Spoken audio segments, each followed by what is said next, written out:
پاکستان تحریک انصاف کے لیڈر مراد سعید پولیس چھاپے سے قبل فرار، مدد پر رشتہ داروں کے خلاف مقدمہ درج۔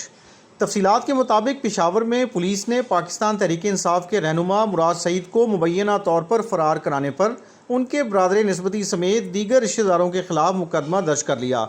ایس پی ورثق ارشد خان کے مطابق مراد سعید ناصر باغ کی حدود میں واقع گھر میں مبینہ طور پر روپوش تھے۔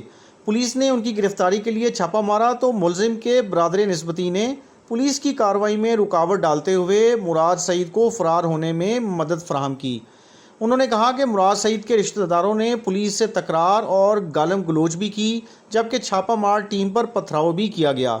ایس پی کا کہنا تھا کہ مراد سعید پولیس چھاپے سے چند منٹ پہلے فرار ہو گئے۔ ایس پی ورثق کے مطابق مراد سعید کو فرار کرانے پر ان کے برادر نسبتی سمیت دیگر رشتہ داروں کے خلاف تھانہ ناصر باغ میں مقدمہ درج کر لیا گیا ہے۔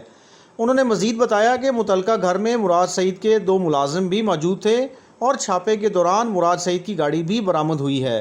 خیال رہے کہ مراد سعید کے خلاف 9 اور 10 مئی واقعات سے متعلق مقدمات درج ہیں۔